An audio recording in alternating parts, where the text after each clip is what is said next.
Hey guys, so this week I wanted to talk more about working from home. Last week we did a video about how to have better online meetings, and this week I wanted to address more kind of tips that I have for making your work from home experience better and just more psychologically optimal.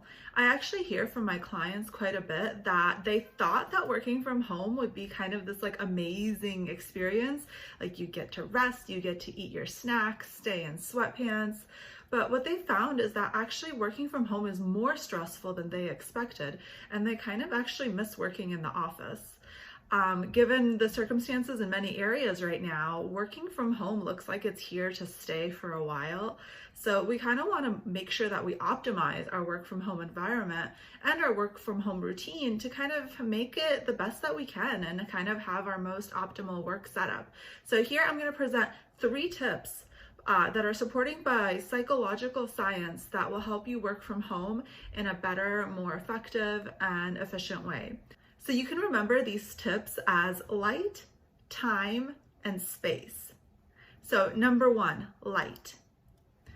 Okay, so a lot of times when we commute to the office, we actually get out of our houses and we have to walk to our cars, and in our cars we're hit by light and we have to walk into the office, and we kind of have that experience of even just a little bit of outside time. And even though this doesn't seem like much and it doesn't seem like it would be a big factor, it actually is.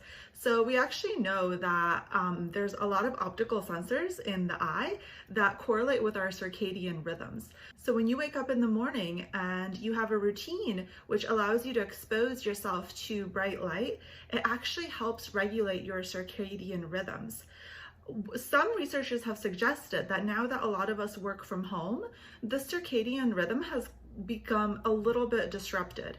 So they find that since we don't have that kind of hit of bright light in our commute, in our walk, etc., then we're not able to regulate as well. So an easy fix for this is just to just schedule some light time in your morning. So you wake up, you go outside, you kind of see the bright light, and then you come back in. Kind of helps your body regulate itself. It's actually one of the most effective treatments for insomnia.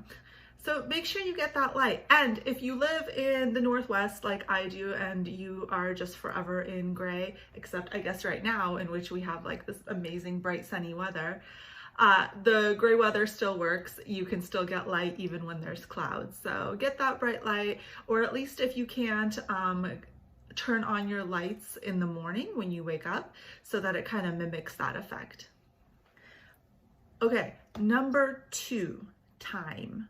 So a lot of us feel like we're just busier than ever. I'm sure a lot of you have heard this. Like, I know that I'm working from home, but I'm just busier than ever. It like feels like it should be less busy because I'm saving on commute and I have all these efficiency savings, but I just have no time. So the thing about time is that it's all about perception. And so a lot of psychological science is based actually on perception, because the effect is the perception. It's not the actual objective reality. So let me give you an example with this. So when we study loneliness, we call it perceived loneliness. And the reason why perceived loneliness is so important is because people are very different in when they feel lonely. And somebody could be living in the middle of a cabin and not see humans for like a year, and he could feel completely happy with that and not feel lonely. It is possible for that to happen. So his perceived loneliness could be quite low, and he could not have any ill effects of loneliness, which we know correlates highly with mental health issues and kind of well-being. And then there's also the scenario in which someone could be, around people all of the time. They live with a lot of people, they see people all the time, they interact with people, but they have a deep sense of loneliness. And so their perceived loneliness, they perceive their loneliness as quite high. So, and then they could potentially suffer from the ill effects of loneliness, even though they're around quite a bit of people. So these measures are not typically objective. They're in the eye of the beholder. So this is kind of how it relates to time, in which time and busyness is in the eye of the beholder. And we actually think that perceived time scarcity is actually the most important measure. So now that we're working from home, we don't have those nice brackets, those nice endpoints to each activity. We don't have that closing the computer, walking out of the office, driving home, and it helps our mind kind of know like, okay, that part of my day is done. Now I'm in the home part.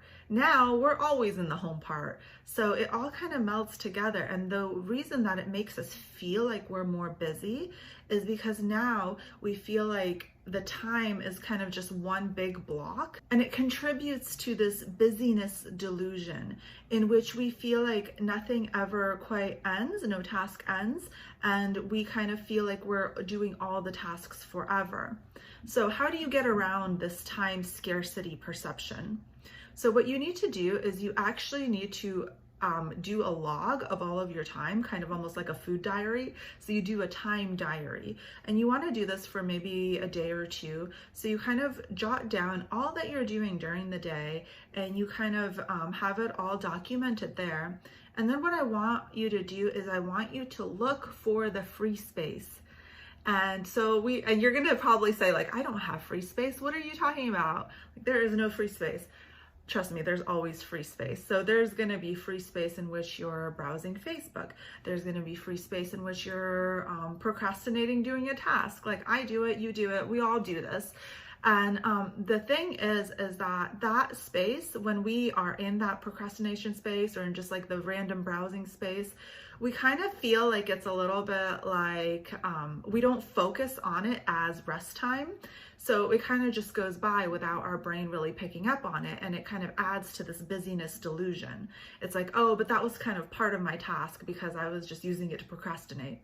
So the thing is that we want to make sure that we highlight the times that we actually have free space, in which we have free time. And we want to make sure to even highlight that in the time log that you make so that you can actually see with your brain, I have free space here, here, here, and here.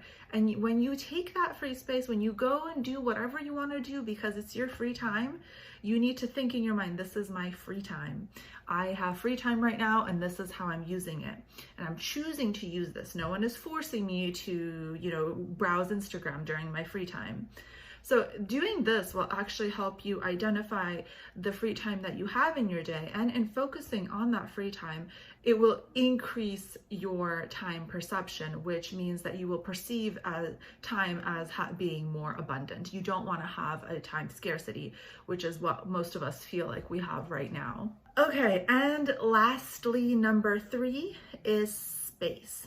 So a lot of you are familiar with the psychology of conditioning. We know that space, environment has a huge effect on the brain. So we know that external things function as a trigger for our bodies and for our minds.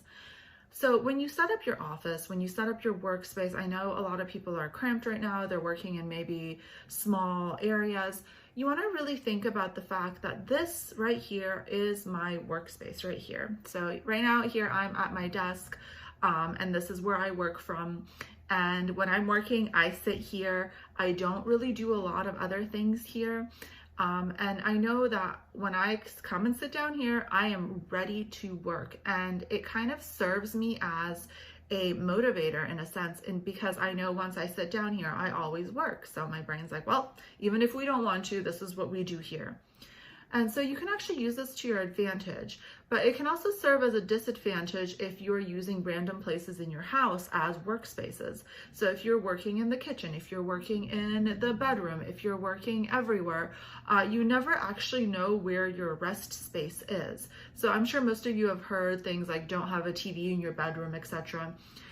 So the reason people say this is because if you are watching TV in your bed, if you're working in your bed, then you don't associate the bed with rest. So when you put your body in your bed at night, your body doesn't quite know, am I gonna work or am I gonna rest? We don't know which kind of hormones and neurotransmitters to release because we don't know which scenario this is. But if you're always going to sleep in your bed, then your body starts releasing the hormones for sleep. And so you want to kind of make sure to be wary of this because environment is a lot. In psychology, environment is extremely strong, and you need to kind of be wary of your environment. A lot of us think that we can kind of overcome environmental factors and we can kind of just do what we want.